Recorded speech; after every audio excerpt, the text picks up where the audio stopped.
vote est symbolique et n'a pas d'impact sur le déconfinement, mais le Sénat rejette la stratégie du gouvernement sur l'après 11 mai. L'Assemblée nationale l'avait pourtant validé il y a 6 jours. Cette fois, les sénateurs, les républicains, se sont massivement abstenus. La gauche a voté contre. Le Premier ministre, qui a toutefois apporté des précisions à la tribune du Sénat, le chômage partiel restera en vigueur jusqu'au 1er juin. Il sera ensuite adapté progressivement. Concernant le second tour des élections municipales, la décision sera prise au plus tard le 23 mai.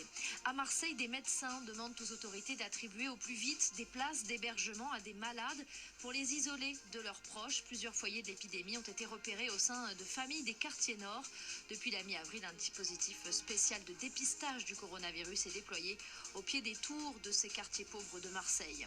Près de 30% de décès en plus en France depuis le 1er mars par rapport à l'année dernière sur la même période, indique l'INSEE. Mais le nombre moyen de décès par jour diminue nettement depuis le pic du 1er avril. Les régions où cette hausse des décès est la plus nette sont celles où l'épidémie de coronavirus est la plus virulente, plus 95% en Ile-de-France, plus 60% dans le Grand Est.